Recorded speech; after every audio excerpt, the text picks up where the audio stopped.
Jadi Bapak dan Ibu untuk menerapkan Mobius Loop, tadi Prof. Laksono sudah menyampaikan bahwa pengetahuan itu ada di banyak sektor di dalam rumah sakit, dan itu harus dipimpin oleh direktur untuk bisa dijadikan satu pengetahuan bersama. Ya. Jadi agregat pengetahuan yang dikumpulkan dari semua organ atau expert yang ada di rumah sakit. Kita tahu yang kerja di rumah sakit itu isinya adalah smart worker. Sehingga tentunya ini satu keuntungan yang harus dimanfaatkan. Baik, kita ingin mendapatkan masukan, komentar, klarifikasi dari peserta. Kami persilahkan.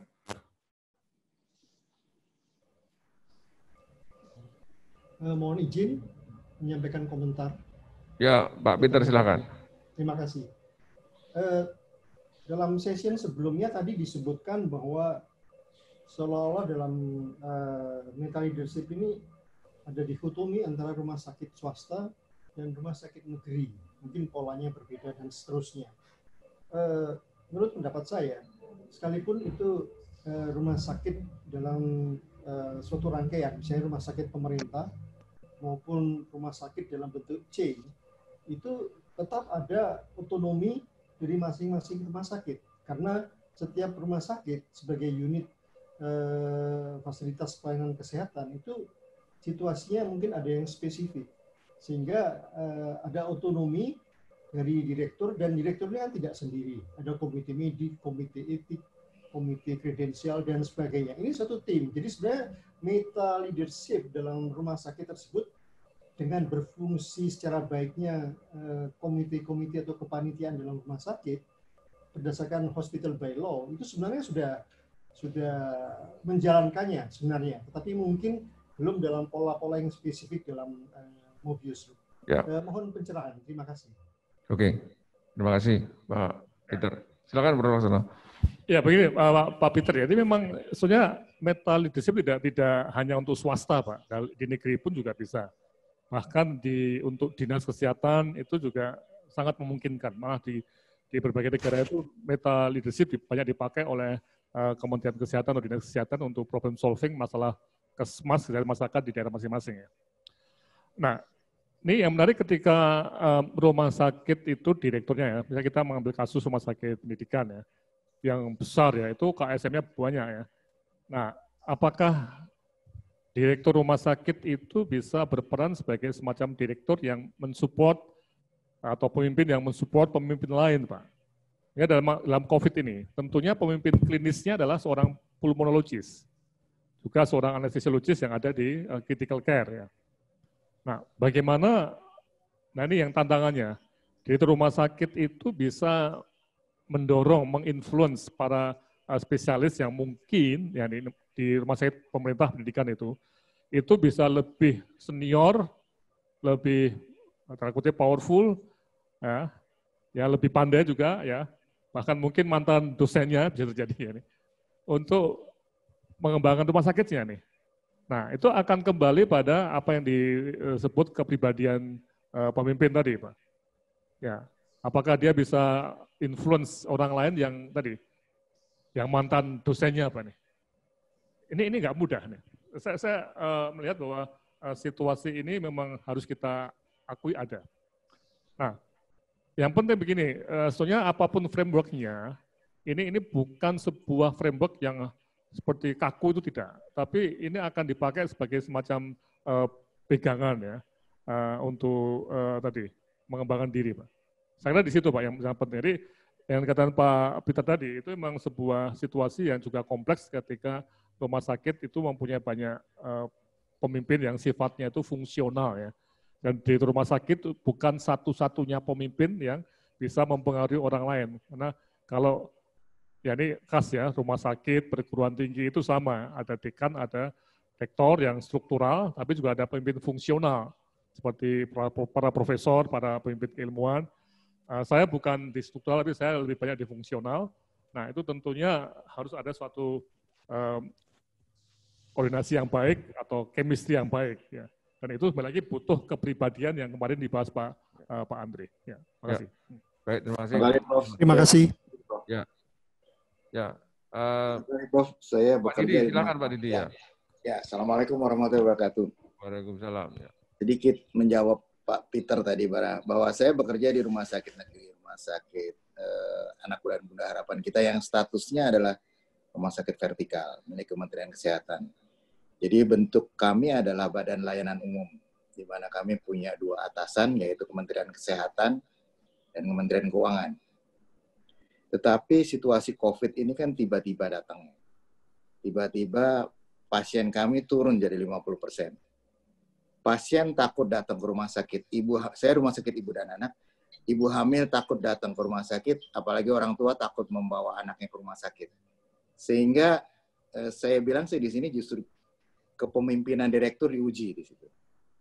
Jadi bagaimana kalau kita lihat, saya sendiri membentuk tim di sini. Tim ada yang namanya Satgas COVID, kemudian ada tim medis COVID. Sehingga tim medis COVID ini barangkali yang Prof. Laksono bilang pembelajar.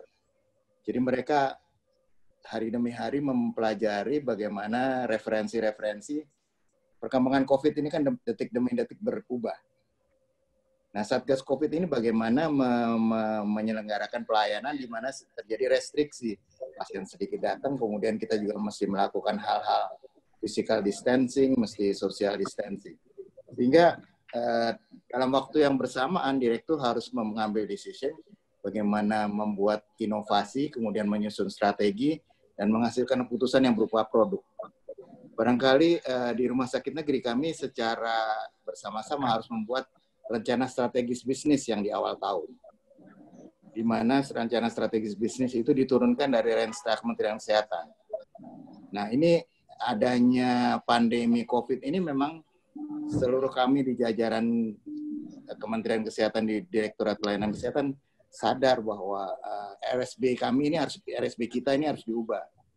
Sehingga nanti RSB-nya dimodifikasi, kemudian yang ujungnya juga rencana bisnis anggarannya juga akan diubah. Barangkali begitu. Jadi artinya walaupun di rumah sakit negeri sekalipun, ada juga faktor leadership dari direktur di situ yang bagaimana barangkali penerapan meta leadership ini menjadi penting juga.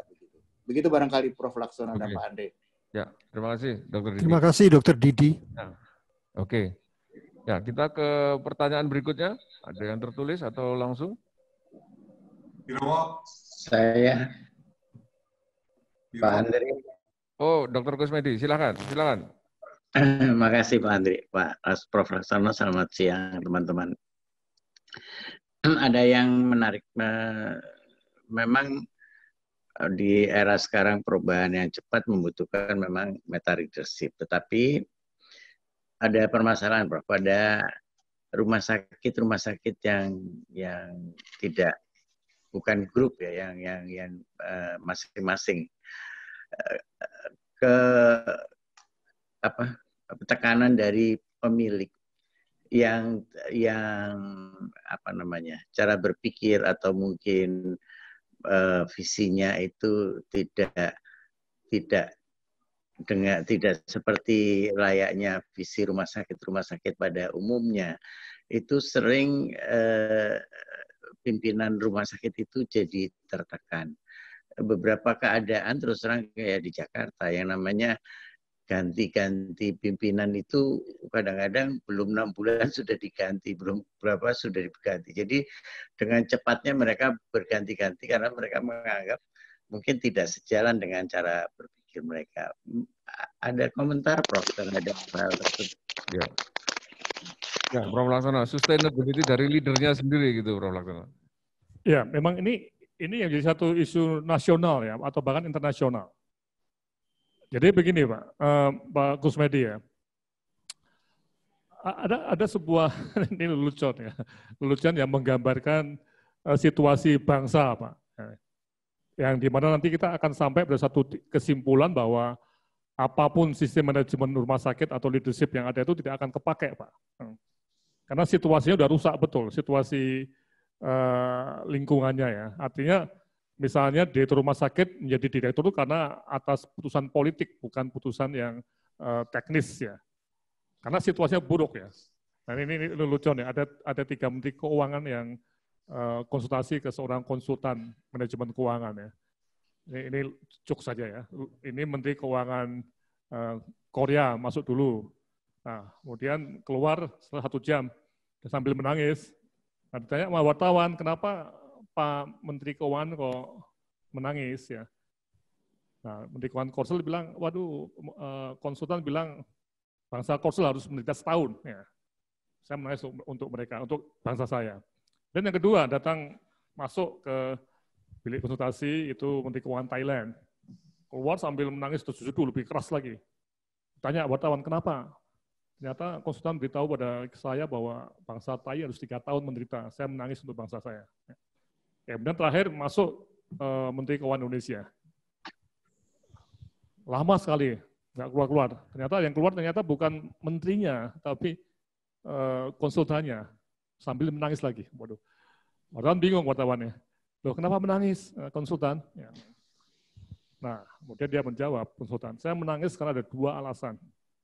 Yang pertama, saya menangis untuk bangsa Indonesia, karena untuk Korea saya bisa menjawab setahun, untuk Thailand 3 tahun, ya. Tapi untuk Indonesia, saya nggak bisa menjawab kapan mau selesai. Ya. Dan yang kedua, saya menangis untuk ilmu yang sudah saya tekuni berpuluh-puluh tahun ini, ternyata tidak berguna untuk dipakai di Indonesia. Ini anak jokes ya sekali, ini anak lucuan aja. Artinya apa? Bahwa sistemnya sudah begitu rusak. Nah ini, jadi kalau lingkungan di luar rumah sakit itu, termasuk rumah sakit pemerintah atau rumah sakit swasta, itu sudah begitu rusak, ya, sehingga pemilihan direktur itu tidak berbasis pada indikator-indikator kinerja yang benar, tapi lebih banyak politik atau nepotisme, ya. Itulah yang kita sebut matinya situasi, matinya ilmu. Ya. Jadi ilmu seperti ini nggak ada gunanya, nggak ada gunanya. Ya. Nah, yang harus cari apa? Ya ilmu-ilmu mungkin ya, klinik, ilmu bagaimana nepotisme jalan dan sebagainya. Nah, inilah yang kita menuju kemana nih. Nah, nanti mungkin Pak Hans bisa menggambarkan situasi rapat-rapat di ya nih perusahaan ya. Mereka lebih transparan tidak nih? Atau juga banyak politik juga nih Pak? Nah ini gimana Pak Andri? Ya. Kita lihat dulu. Oke. Ya Pak Hans mungkin bisa cerita di konteks rumah sakitnya Pak Hans. Apakah kalau di dalam pemilihan-pemilihan itu memang merit system gitu ya? Silakan Pak Hans. Ya Pak Andri, menarik ya. Jadi memang yang namanya political di dalam sebuah organisasi pasti ada, cuma tinggal banyak sedikitnya. Yang menarik begini bahwa menyambung yang dibahas Prof. Laksono, bahwa poin yang penting adalah bagaimana menumbuhkan learning organization ini ke dalam sebuah sistem yang menjadi nilai dasar di sebuah rumah sakit. Di tempat kami coba jabarkan itu dari sejak awal, bahwa rumah sakit ini adalah build people.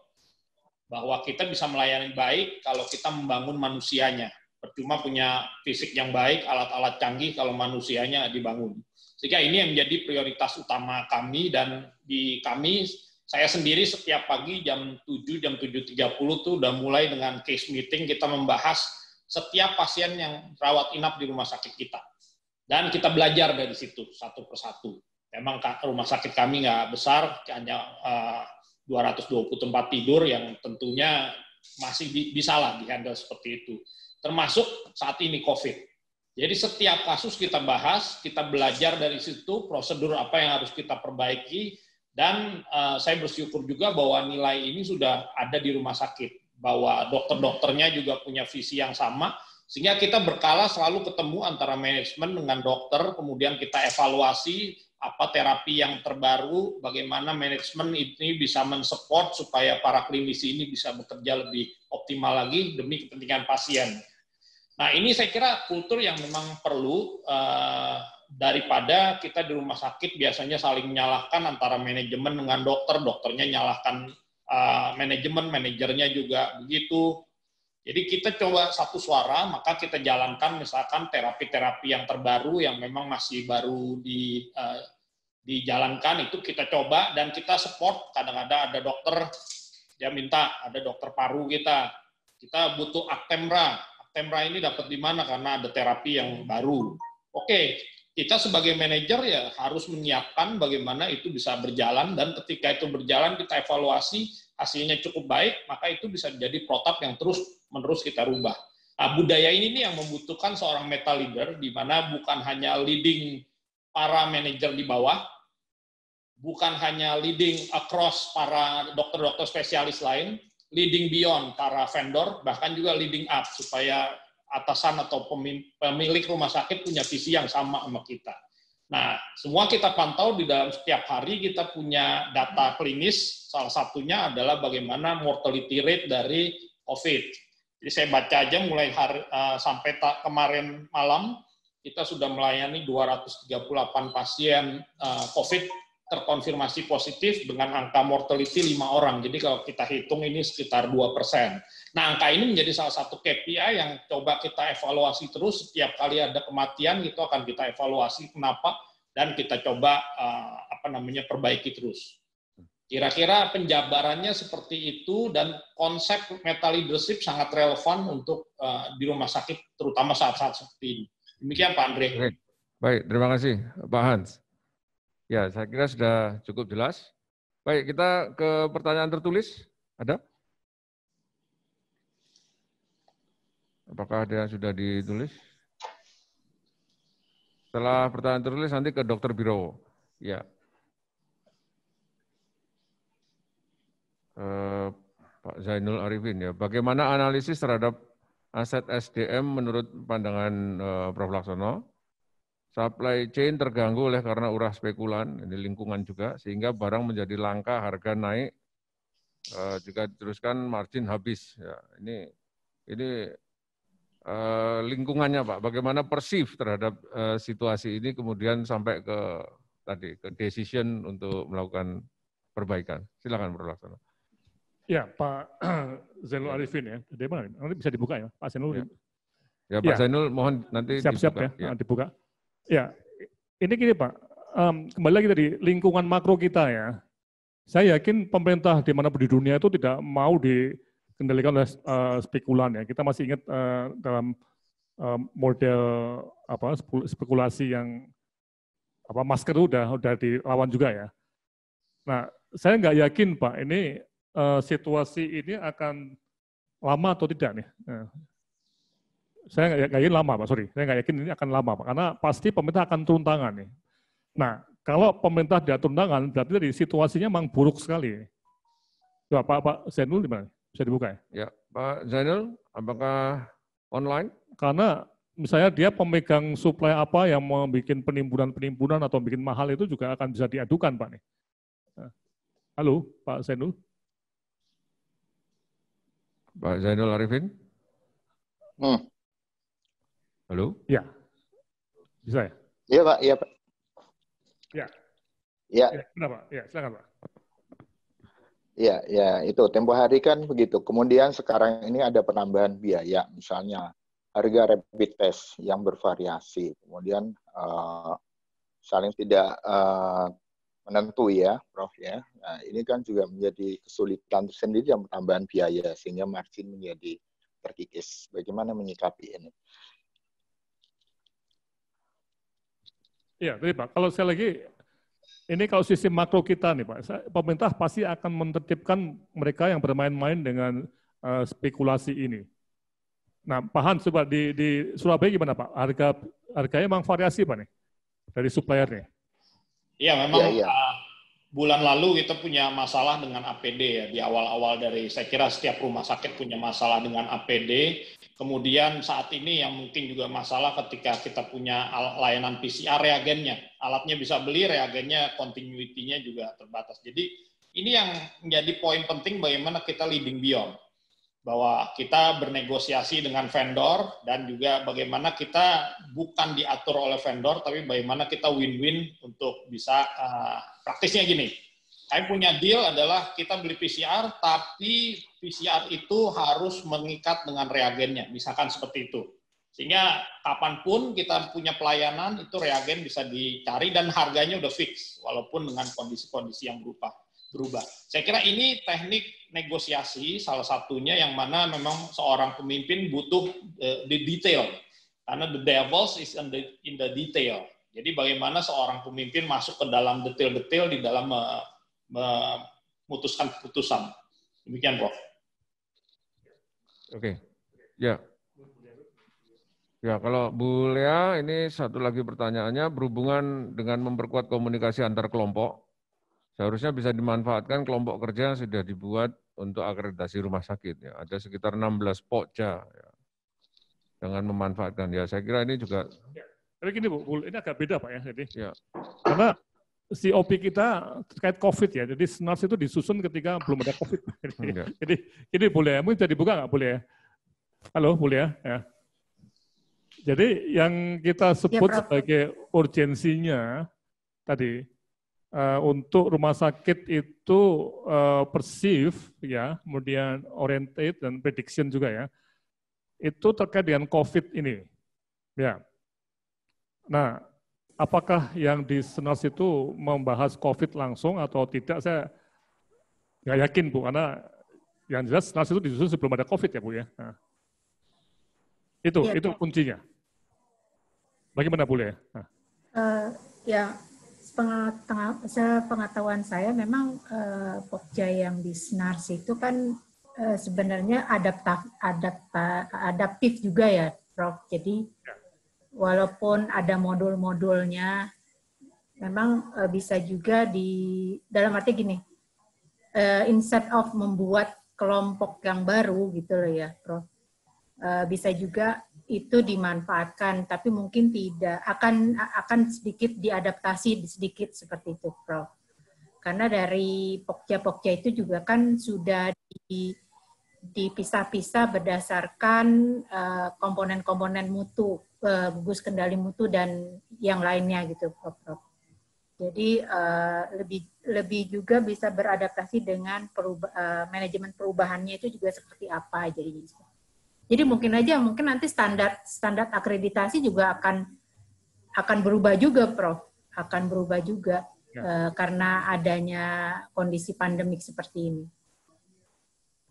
Ya, betul Bu. Tapi ini yang jadi isu kunci gini Bu ya. Ketika bicara mengenai 3 bulan ini, yang terjadi itu pembelajaran perorangan itu begitu masif Bu ya.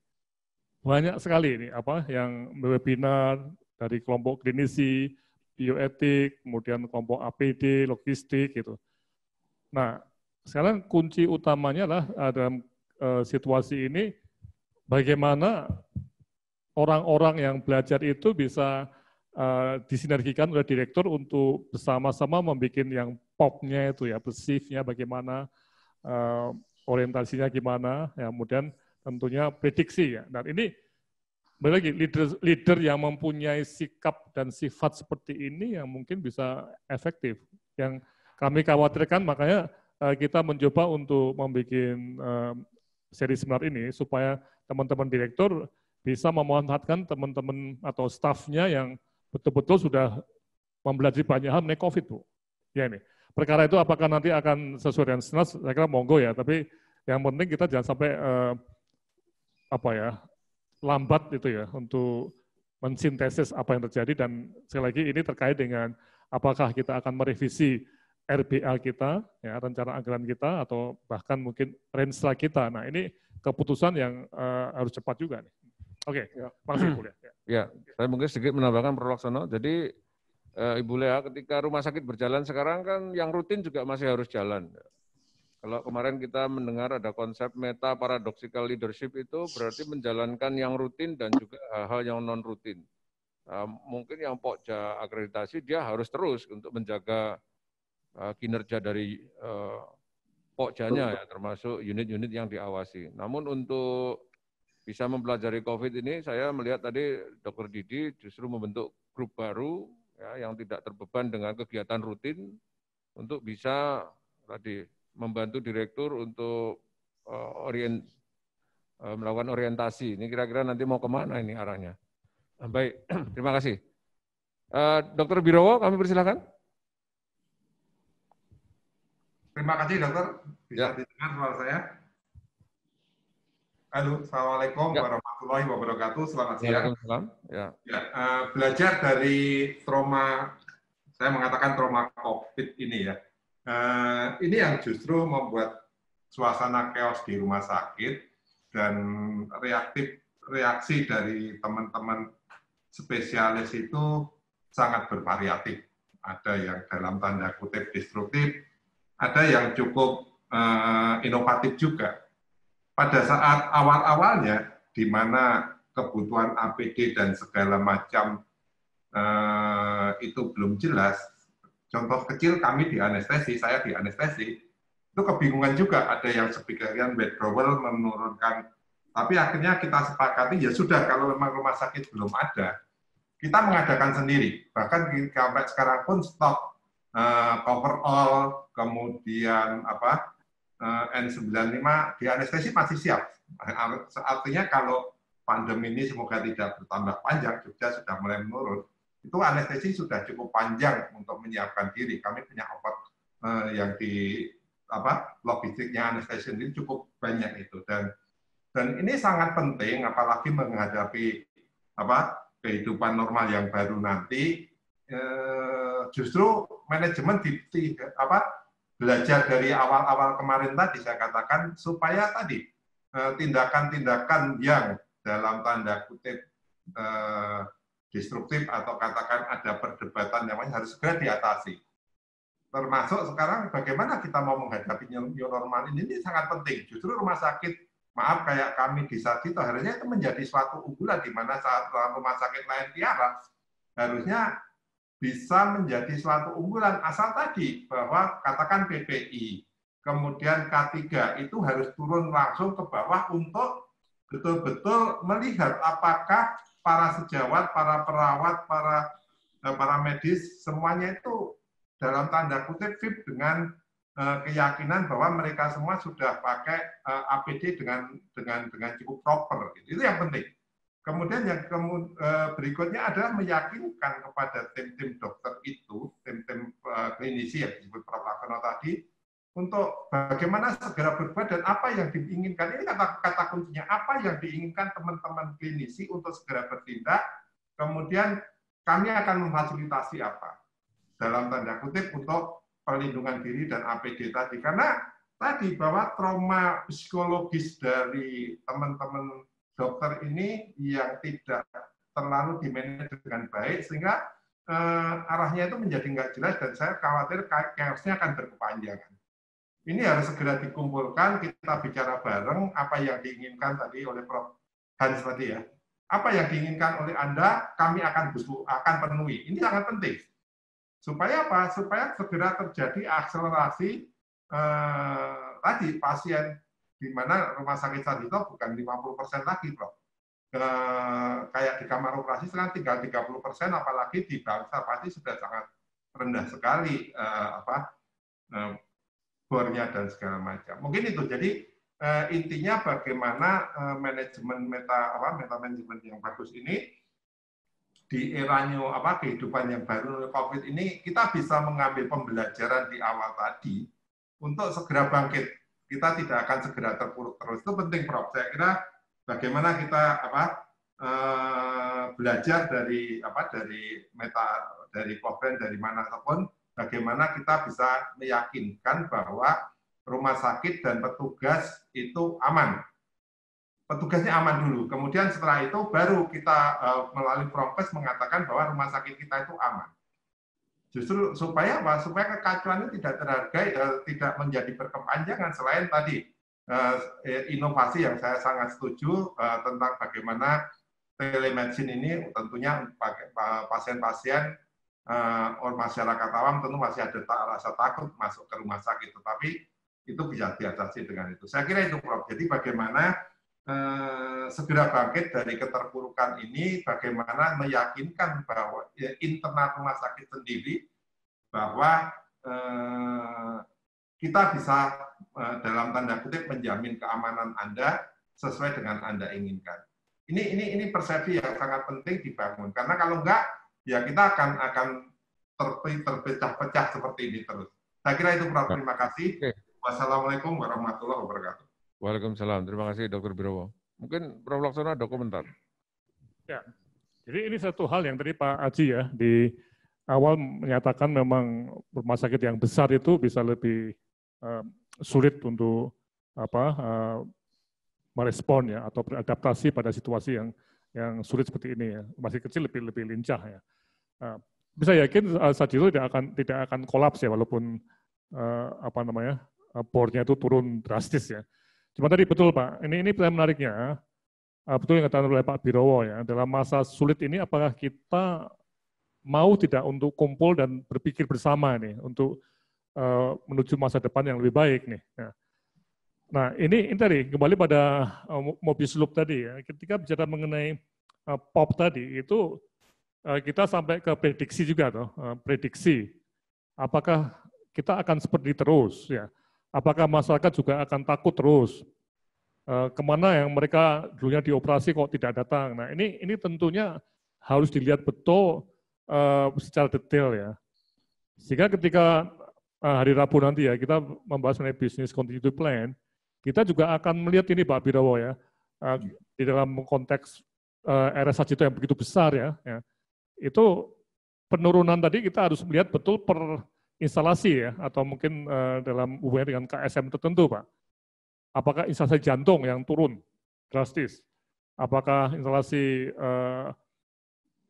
stroke atau cancer atau apa ya. Nah ini yang harus dianalisis betul ya, sehingga kita akan melihat mana-mana yang kritis sekali ya dan mungkin tidak bisa recover, atau mana-mana yang hanya mungkin sebentar dan nanti akan bisa recover setelah pandemik selesai. Atau recovery-nya perlu bisa dipercepat dengan bantuan telemedicine misalnya nih. Nah, ini hal yang balik lagi pada semangat survival and growth-nya dari teman-teman tadi. Masih ada enggak? Dan di rumah sakit bisa menggalang tidak? Nah, ini saya juga akan tanya pada Pak Hans ya, yang di Surabaya ya Pak.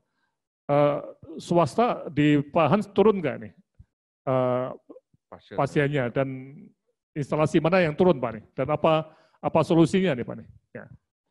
Gitu, iya, ya. Pak Laksono, jadi kondisinya saya kira ini menarik membahas the situation seperti halnya pada teman-teman yang lain ya. Kalau kita bicara kasus non-COVID pasti turun.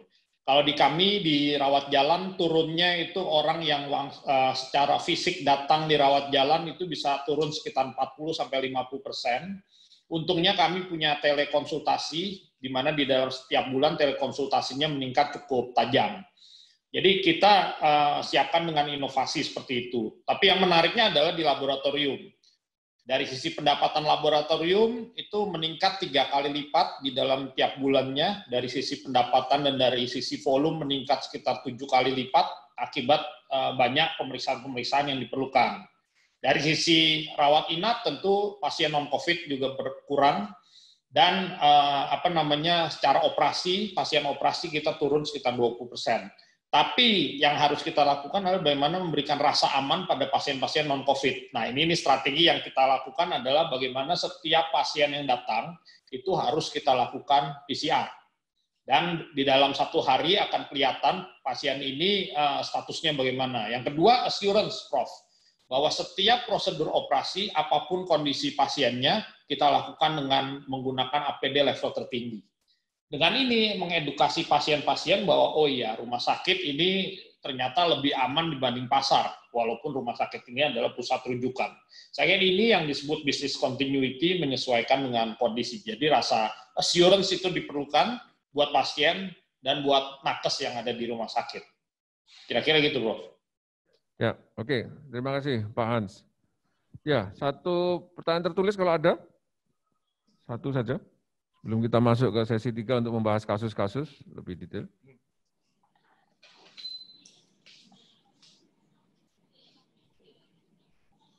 Ya, yang mana Pak Laksono? Silahkan Pak Laksono yang pick up.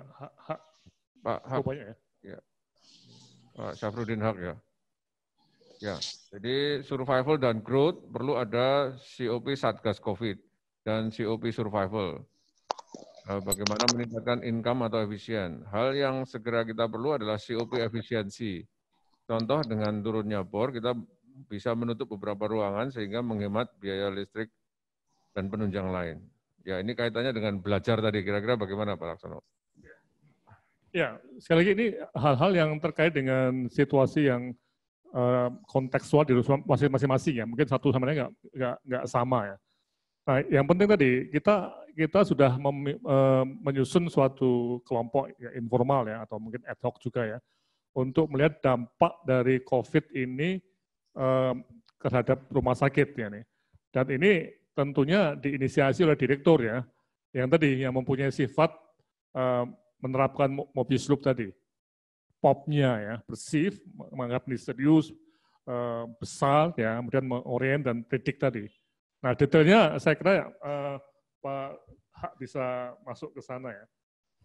Nah, ini kembali ke survival dan growth ya. Kalau kita tidak mengendalikan ini, jangan-jangan rumah sakit kita akan kolaps. Dan ini jadi satu isu yang sangat penting. Dan jangan sampai, nah ini yang terjadi begini ya.